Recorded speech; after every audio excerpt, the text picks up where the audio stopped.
Pasca bencana di Sumut, Sumbar, dan juga Aceh, pemerintah terus mengebut pembangunan hunian sementara di daerah-daerah yang terdampak bencana, saudara. Menko PMK mengklaim telah membangun 1.000 hunian sementara. Lalu bagaimana kondisinya di daerah-daerah terdampak, saudara?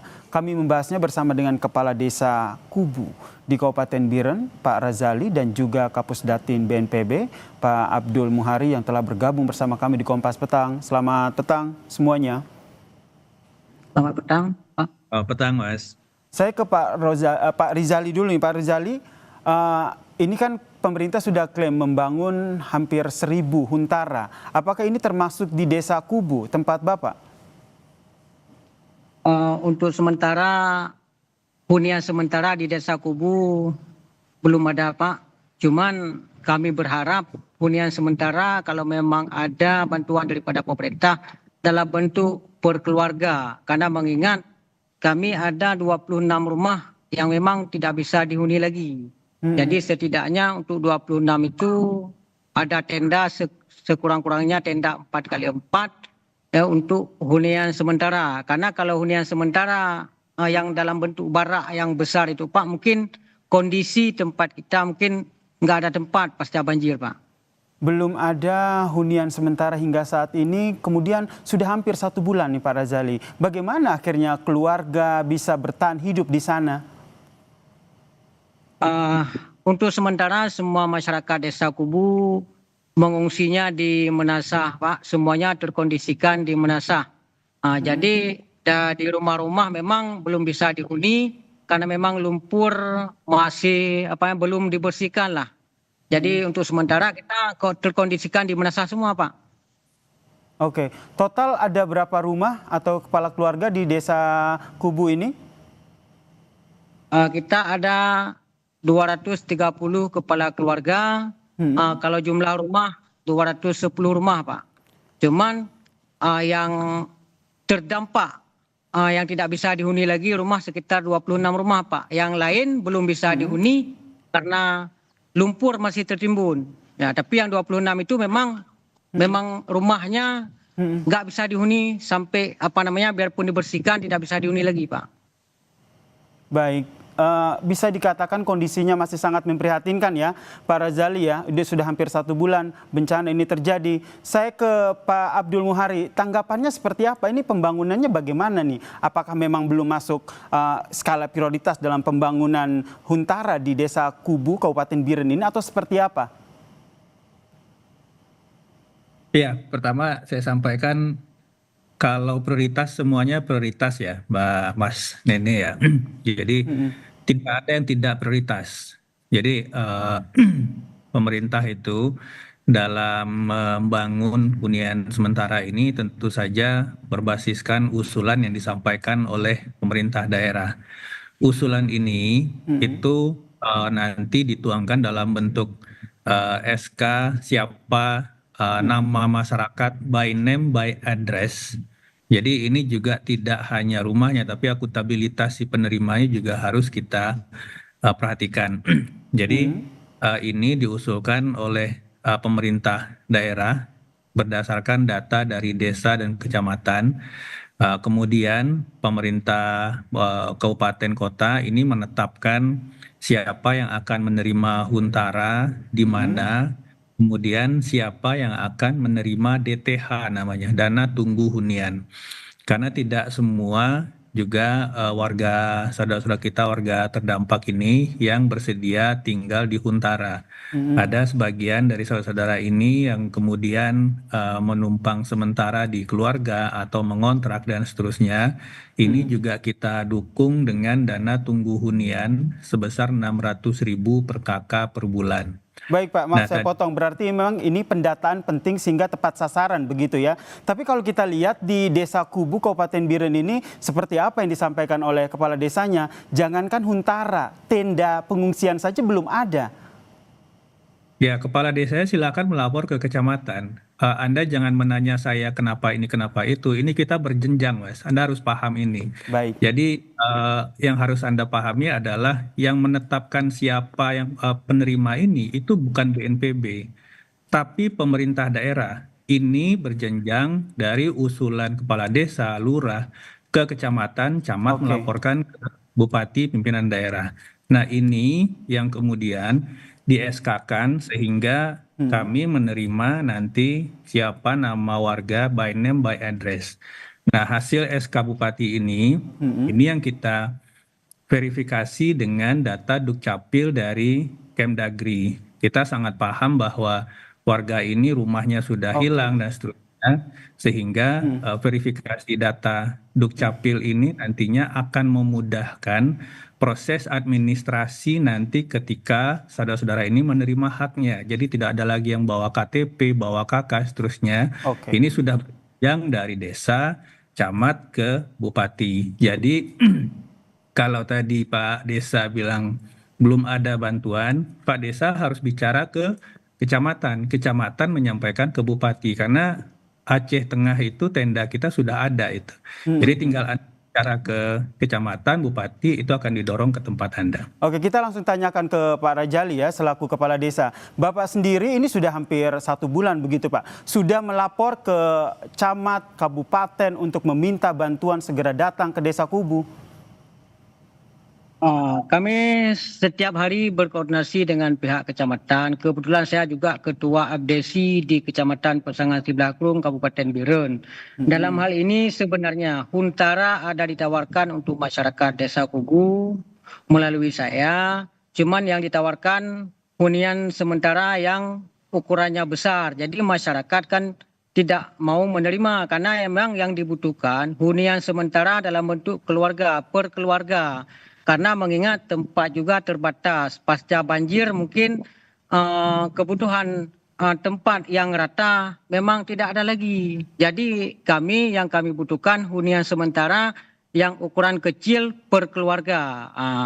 Bukan nggak ada bantuan dari pemerintah, tapi memang ini bantuan masih sangat terbatas. Mengingat bencana ini bukan di tempat kita aja, tapi kalau di Aceh kan ada 16 kabupaten kota. Jadi maklum, kita bukan artinya mengeluh, ada bantuan daripada pemerintah, tapi dalam sebulan ini karena efek kita 100% kena banjir dari 210 rumah masyarakat, 230 kakak, kami 100% terkena banjir. Jadi begitu untuk sementara informasi yang dapat kami berikan kepada Bapak.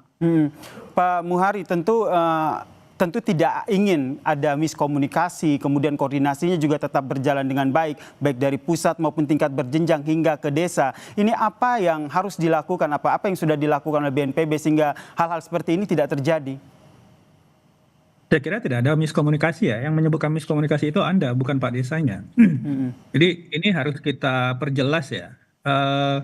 Tadi kan sudah disampaikan bahwa kebutuhan masyarakat memang untuk Huntara ini ada rancangan yang kita bangun bahwa ini bukan rumah gabungan, tetapi ini satu couple rumah ada 5 pintu.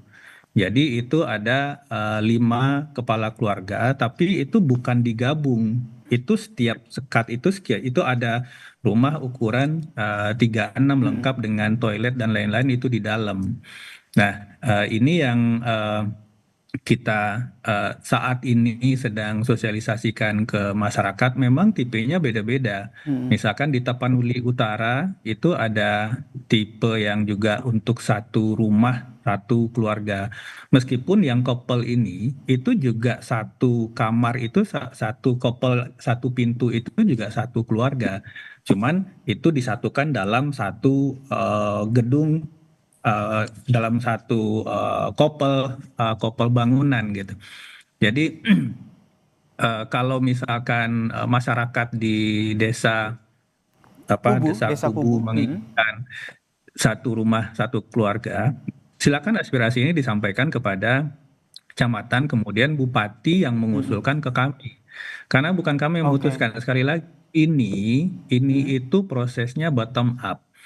Jadi tidak ada kemudian kalau misalkan ada ini miskomunikasi segala macam, tidak ada di situ karena yang BNPB itu dalam posisi kita menerima nanti usulan dari bupati, bukan kami yang memutuskan. Ini Anda harus paham ini supaya tidak terbawa pemahamannya yang ke yang lain-lain ya. Karena BNPB posisinya sekarang untuk jumlah, untuk lokasi itu kita menerima usulan dari bupati. Berarti Nah, usulan kerjanya sesuai bupati dengan apa yang diarahkan ataupun apa yang diusulkan oleh daerah setempat ya, kabupaten maupun ke tingkat provinsi begitu. Maaf saya potong Pak Muhari. Jadi untuk di daerah Aceh sendiri, provinsi Aceh sendiri, data penyebaran pembangunan Huntara sendiri sudah sejauh mana? untuk Aceh itu sudah diusulkan oleh Aceh Tamiang, Aceh Utara itu ada 6.796 unit ya, Huntara yang diusulkan dan juga sudah diusulkan titik-titik lokasi pembangunan Huntara, ada 5 titik di Kecamatan Siunudon, 2 titik di Kecamatan Sawang, 5 titik Kecamatan Lapang, dan 6 titik di Langkahan. Ini masih berjalan, kita lakukan pengecekan kesesuaian lahan apabila nanti memang bisa kita bangun lahannya sesuai dengan kondisi Huntara, di mana kita harus menjamin keselamatan saudara-saudara yang nanti akan sementara tinggal di sana dari potensi bencana serupa selama mereka menghuni Huntara ini, maka ini akan segera kita bangunkan. Artinya begitu usulan dari daerah by name by address sudah kita verifikasi dengan data Dukcapil, lahan tersedia clean and clear dari sisi status legal hukum dan status aspek mitigasi bencana, maka akan segera kita bangun. Oke, saya ke Pak Rozali. Pak Rozali, itu tadi penjelasannya terkait dengan bagaimana prosedur ataupun mekanisme pembangunan Huntara. Selain Huntara begitu yang dibutuhkan saat ini, tentu fasilitas maupun sarana di lokasi Desa Kubu juga patut menjadi perhatian. Saya lihat di belakang Anda ada jembatan, itu jembatan sudah bisa tersambungkah ke wilayah Desa Kubu?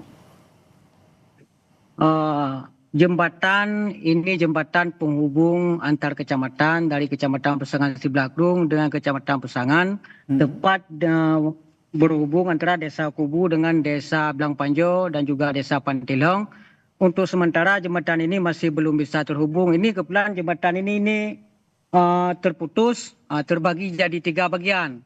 Sampai hari ini belum, mungkin ini butuh waktu yang sangat lama. Dan kami ini juga sebenarnya kemarin sudah datang Kepala BNPB Pusat, Bapak Letnan Jenderal Suharyanto, kami juga sudah sampaikan. Dan juga Bapak Bupati sudah pernah datang ke tempat kami, sudah 3 kali juga sudah kami sampaikan. Artinya memang perhatian pemerintah di sini memang selalu hadir. Tapi mengingat memang daerah kami terisolasi karena dikelilingi oleh sungai, jadi kami terisolasi, maka dalam hal ini tentu saja pemerintah juga sulit mungkin untuk mengakses di daerah kami. Makanya daerah kami tereksposnya lambat karena memang terisolir dan juga jaringan komunikasi yang tidak stabil. Bahkan seminggu pertama jaringan komunikasi kami terputus total sehingga nggak bisa terhubung kepada sekeliling apalagi ke media-media. Jadi di sini saya ingin jelaskan, jangan disalahkan pemerintah karena memang pemerintah hadir, tetapi belum memang karena masih banyak yang perlu kita perhatikan. Betul, ini adalah belum harapan kita bersama ya Pak Rajali ya, memang pemerintah maupun sejumlah pihak ini ikut andil dalam pembangunan pasca bencana di sana. Saya terakhir ke Pak Muhari. Pak Muhari, ini kan selain fokus pada pembangunan Huntara, tentu pemenuhan kebutuhan pasca bencana juga masih menjadi prioritas. Singkat saja, apa yang dilakukan BNPB untuk memenuhi hal tersebut? Ya, untuk pemenuhan logistik ini tentu saja berjalan ya, dan ini tidak pernah berhenti, baik itu jalur darat, laut maupun udara. Kemudian di fase perpanjangan kedua fase tanggap darurat ini untuk fasilitas infrastruktur jalan dan jembatan yang dikelola oleh pemerintah pusat itu sudah hampir 98% terselesaikan. Nah, tadi jembatan yang di belakang Pak Desa ini adalah jembatan daerah, jembatan yang dikelola oleh kabupaten dan provinsi. Nah, setelah nanti aset jalan dan jembatan nasional ini 100% diselesaikan oleh Kementerian PU, maka ini nanti untuk akses alat berat, kemudian akses untuk personil TNI gabungan dan lain-lain untuk memperbaiki mulai masuk ke dalam-dalam akses desa, akses kecamatan ini juga akan kita prioritaskan karena sebenarnya percepatan pemulihan Aceh ini tiangnya cuma hanya dua, pemulihan akses jalan dan kemudian akses listrik. Kalau akses jalan sudah terhubung, maka komponen-komponen untuk mendukung pemulihan listrik bisa kita percepat. Kalau listrik sudah menyala, jalan sudah terhubung, maka ekonomi masyarakat bisa berputar. Jadi ini yang harapan kita akan kita percepat di Baik. medio 2 minggu pertama Januari. Ini yang menjadi harapan kita bersama ya, proses pemulihan pasca bencana betul-betul terlaksana dengan baik dan harus mendapat dukungan dari semua pihak ya, termasuk kita dan juga para korban di sana. Terima kasih Pak Rajali, Kepala Desa Kubu, Kabupaten Biren, dan juga Kapusdatin BNPB, Pak Abdul Muhari, telah berbagi informasi di Kompas Petang. Salam sehat semuanya.